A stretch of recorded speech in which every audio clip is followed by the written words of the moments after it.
We should now Oh yeah, introduce that interview which we did earlier in the week with the madman of cricket, Mr. Danny Morrison, amazing bowler.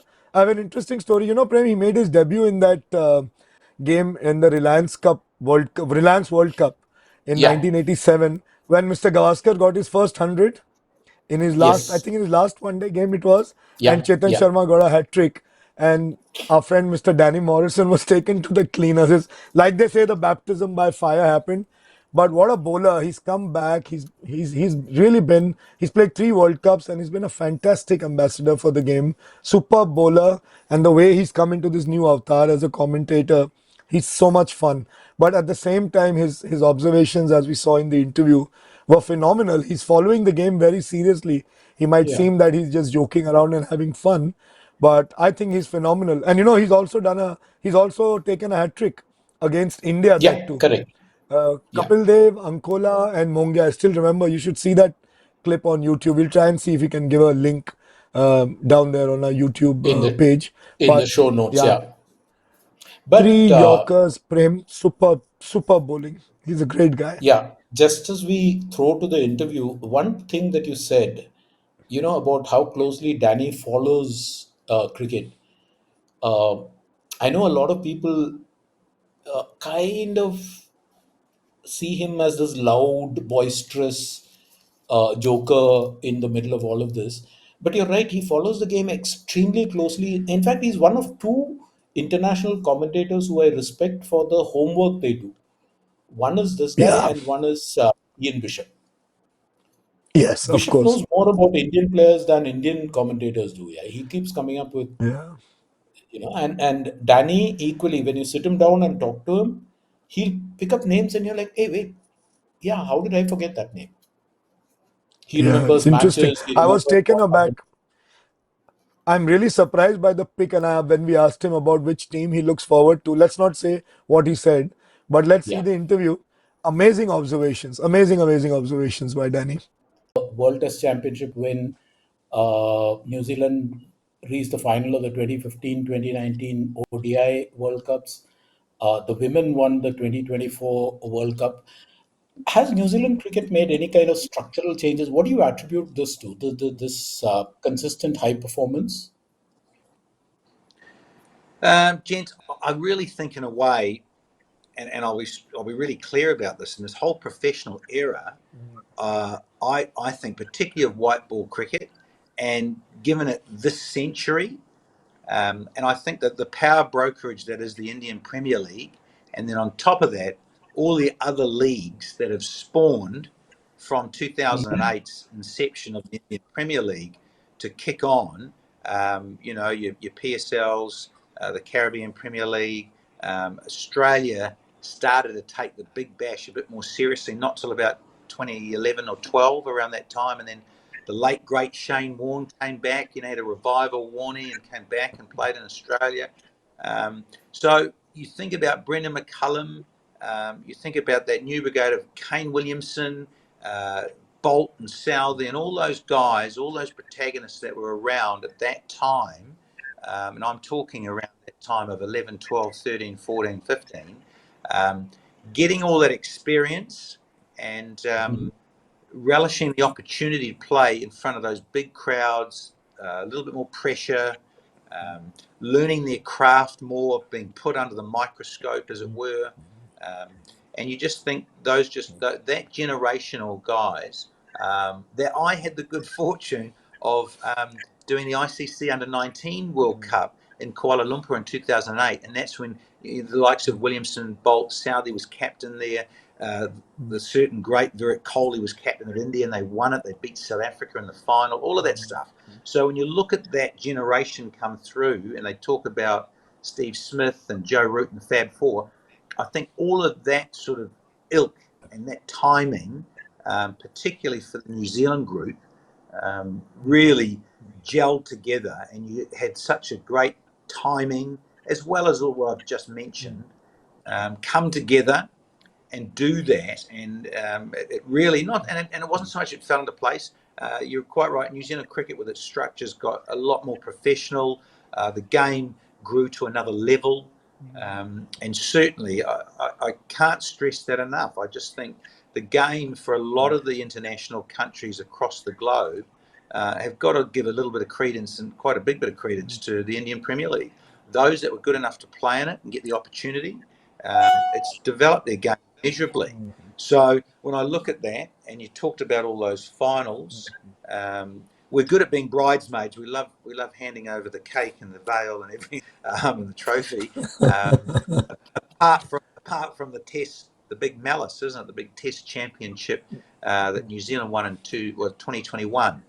And then the women, you're right, and the women, and the same goes for them. I think for the females, the women playing in Australia, a lot of them playing in Aussie and in England, where I think for the women's competitions, particularly the UK and Australia, have been, it was quite strong in recent years. And then you throw into the mix the WPL, the BCC.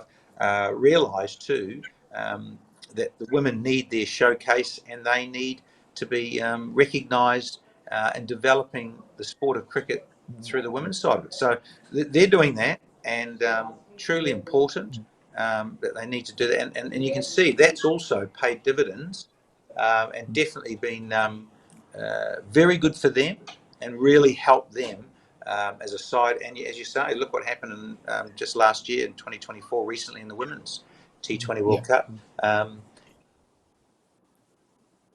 Whoops.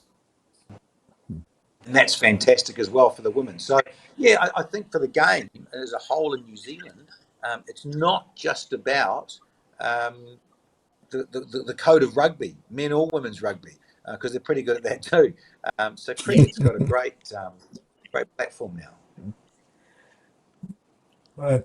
That's amazing, Danny, given the fact that one of your coaches once said that New Zealand has more sheep than people in the country, and yet you're able to produce such world-class batsmen and bowlers. That's really something. But talking of the IPL, what is what has been the most interesting part for you? You've done so many leagues, and you've covered almost every league in the world. What is it that stands out for IPL other than just the magnanimity and the huge canvas of the league? I think really the understanding that back in its inception, which I loved, the whole thing of Bollywood meets cricket, and it was more of a cricketainment, as we've come to use that term of phrase now, cricketainment. It is a business, it's an entertainment industry, it's massive, and I just think the uniqueness of India's culture, i.e., with the music and the whole razzmatazz being able to be taken to another level. Just again, sheer numbers. I mean, the passion is equally there when you think about Bangladesh doing their Pakistan and Sri Lanka across the whole of the subcontinent. When they get that right and their tournaments up and amping and running well, it's amazing.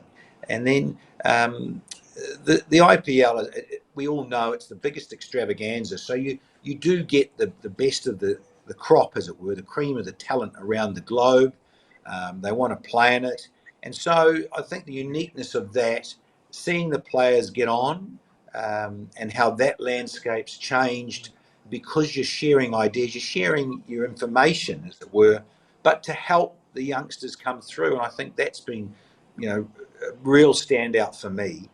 The likes of young guys, local guys, talking to the big star names. And they're not just about talking with Virat or MSD players afterwards. You can see that the guys catch up and cross-pollinate and chat in the dressing room afterwards to find out ways of doing things that might just help them with some advice, just a small little tip. And so that's been a really good standout for me to sort of watch and develop. Danny, I had a two-part question on the IPL.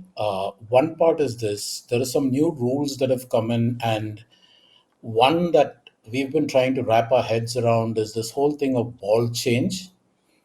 Uh, Right. I mean, it's a 20 over game. You want to change the ball in the 11th over, even accepting that. The problem that I personally have with that rule is you're leaving it to the discretion of the umpires, and that is always a cause for, I mean, that's always likely to end up in some kind of conflict between. So if the umpire denies a ball change, the bowling side is going to be unhappy. If the umpire accepts a ball change, the batting side is going to be unhappy. So my first question is, what do you think of that rule? And a related thing is, this particular IPL, we've been talking about, is this the IPL where the 300 will be breached and all of that? What we're saying is more sixes, more fours, more all of that, right? Kagiso Rabada recently said you might as well change the name of this game to batting because the bowlers are not involved. Shardul Thakur took 4 wickets yesterday.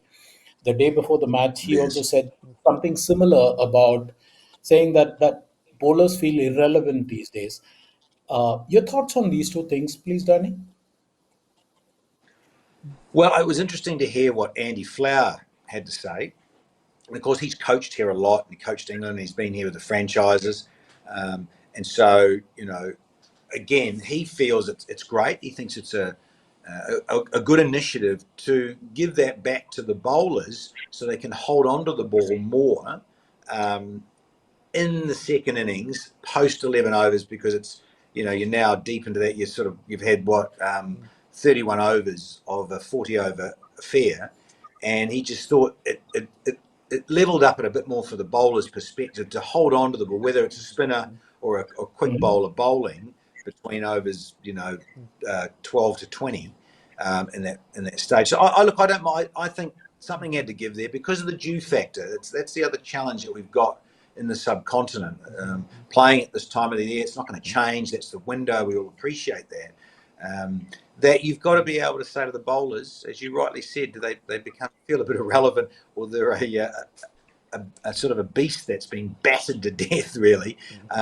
But and you make really a couple of good points in recent times that bowlers, if they get it right and they can execute it right, their slower ball, their changes of pace, you've almost got to have this as a quick bowler, a variety of 4, 5, 6 slower balls, differences. And of course, then you've got to have that really great Yorker. And I think you'll see sides, gentlemen, that were going more at the hole and the death, and those final sort of 18 deliveries is going to be paramount. Whether it's wide Yorkers or depending what a batter's doing at any given time. And particularly, I'm talking about really flat pitches that are batter friendly, like a tabletop. And Hyderabad's one of those. Mumbai, when it gets a bit slippery, it's a small ground, as we know, and it's a pretty good surface. All those things are in favour of the batters. So yeah, I sort of like it, and I hear what you're saying too. That it then becomes an interpretation for the umpires, but surely a bit of common sense can say, look, it's really slippery out here. It's like a bar of soap. We've got towels out. We're trying to dry this ball. It's time we changed it. So I don't think you'll have too much issue there. The one that sometimes frustrates us a little bit is the sheer time in the game. And then you've got to say to yourself, if bowlers feel irrelevant, how about the umpires? I mean, we're human, right? And we're going to make mistakes, but there's so much riding on it that they've said now in IPL, and they brought it in a couple of years ago, that you can now query the wide rule, whether it's marginal and that particularly that hip high one. I get the hip high one because it's clothing, the height of the guy, is he crouching, is he standing tall, and all of that. We all know those sort of idiosyncrasies of what the batter's trying to do and that wide rule. So then it's about the time of the game, right? How long does the time of the game take? And I know we get frustrated up in the commentary box and get a bit cheeky and try and make light of it and have fun with it. But it's like, wow, how many other little initiatives are going to be brought in to sort of hopefully help the game, not slow the game?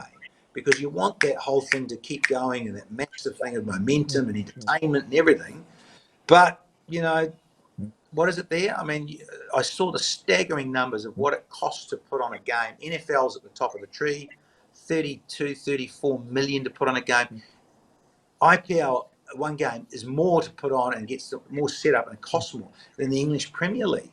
It's right up there at 15 or 16 million. It's just Yeah. staggering the numbers that are concerned. And so that's why, gentlemen, you get the whole hassle and now these different little rules coming in and changes of things to try and get the correct decision. I'm aware of that, and we all appreciate that. But at what cost? At what cost do you slow the game down and turn the umpires almost into robots, where everyone just wants to go upstairs and check it out and slow it all down? And I mean, I don't have to tell you guys living where you live, the NFL, and you break it all down and slow it down, and how much time it takes. So that's where I question things, a little bit of frustration. And getting back to the point in the question, I'm all for the change of the ball at 11. And yes, it's part of the discretion of the umpires, but I think really common sense will prevail, and you'll just know that it's really slippery. We've got to change this ball for the bowler's sake to have something back in the contest. Right.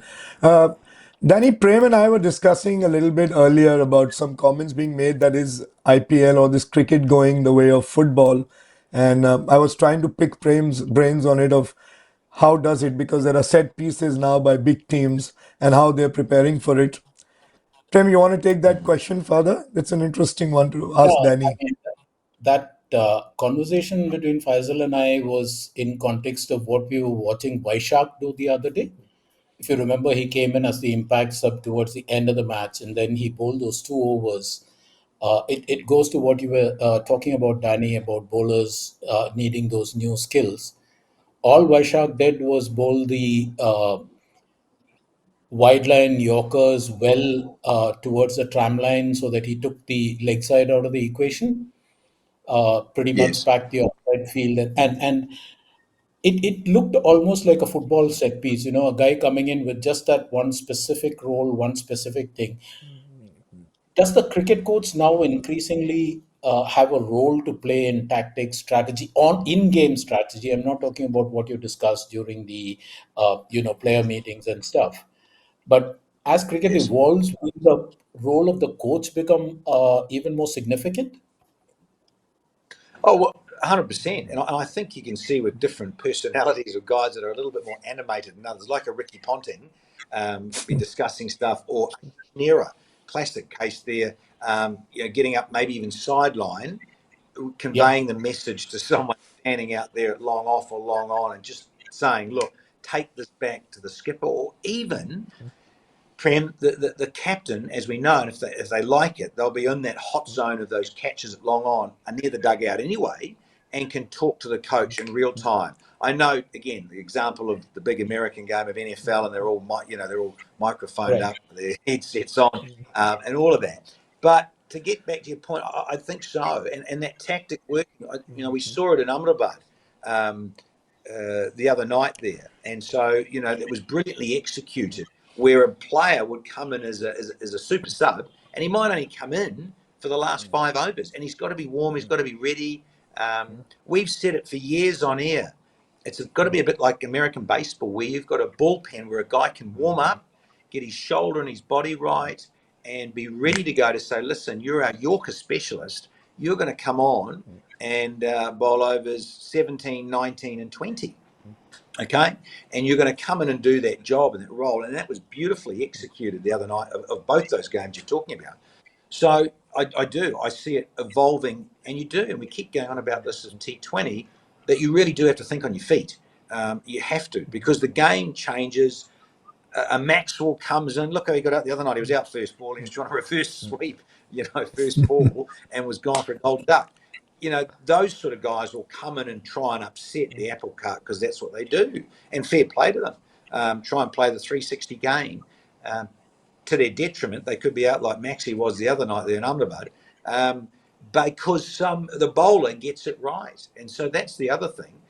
Executing wide line Yorkers, and Amrabat going to give away a few wide, sure, but that asking rate, and then you get your next one right, and it's a dot ball, or he gets a Yorker length, digs it out, can't get a run, might have bowled 2 or 3 wides on the trot, and then there's only another dot ball, and so it's almost a game within a game, evolving with those death overs, those last sort of 18 balls, if you like, of a specialist guy that comes in, and the coach has got a set strategy that gentlemen could also then be flexible enough to say, look, it's a left-hander, it's Nicholas Poran.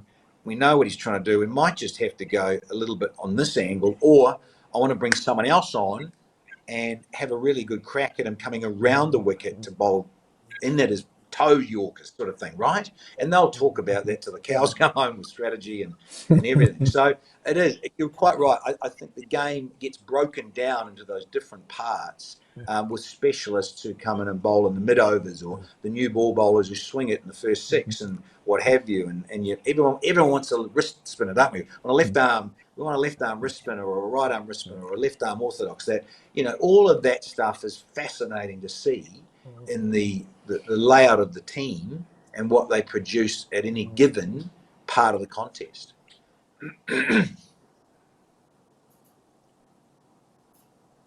Danny, changing the subject entirely from IPL to something that you had done, you wrote Mad as I Wanna Be way back in 97. That's about, what, 28 years ago? And since then, Right.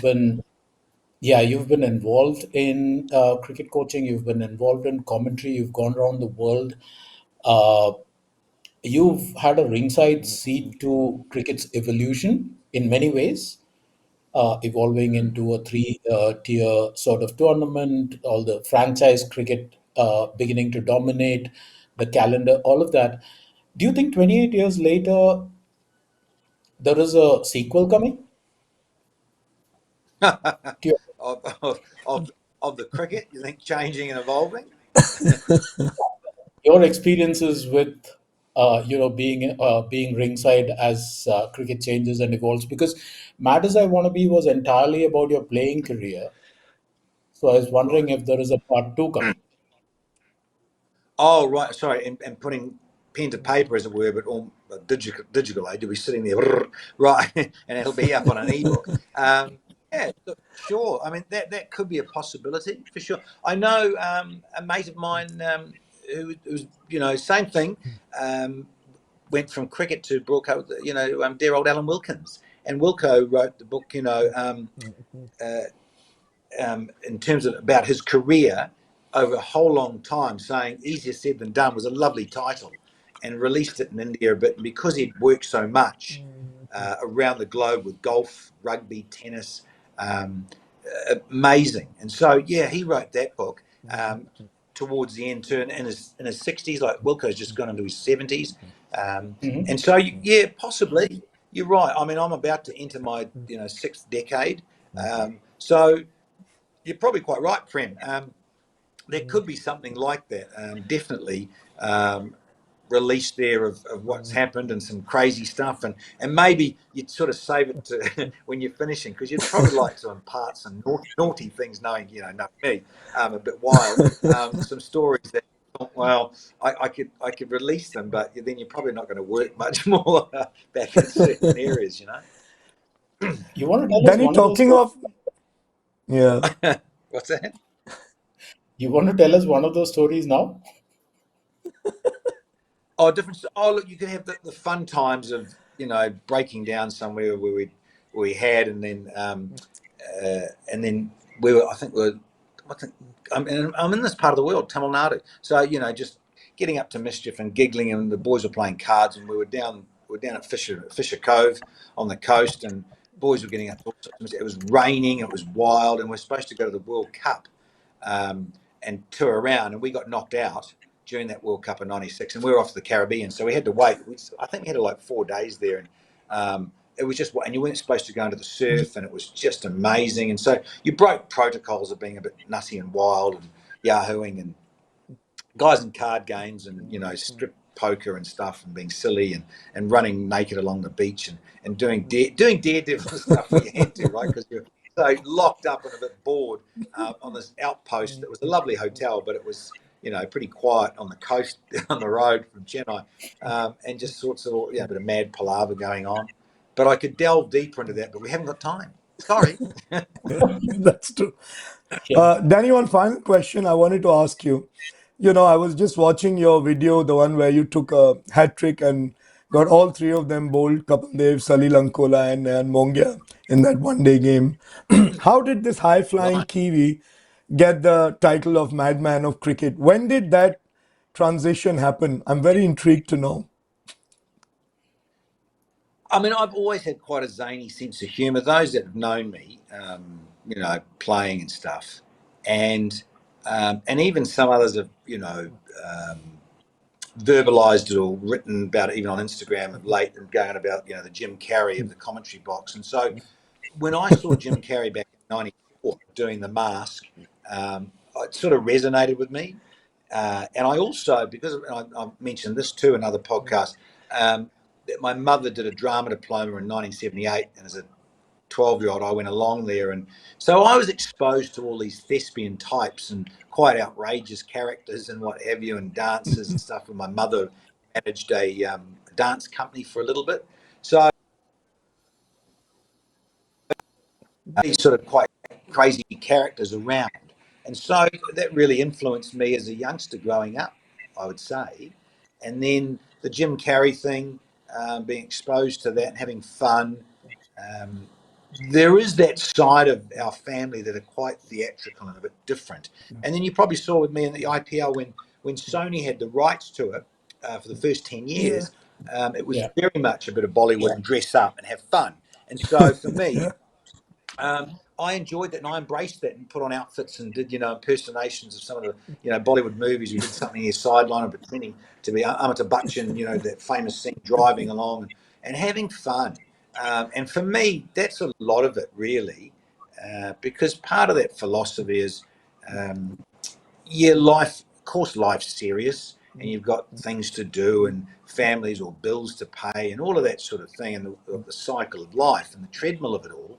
But you've got to have a bit of fun. And I think, life can get a bit down on you mentally. And you can see it's well documented. And for a lot of people with mental illness or just the stresses that people then suddenly have breakdowns and freak out because of the world and True. how busy and fast it's got in this digital age. And so for me, it's always been having a little bit of fun and wildness, without going too crazy. Um, and again, you notice that in my commentary, it's a bit irreverent at times.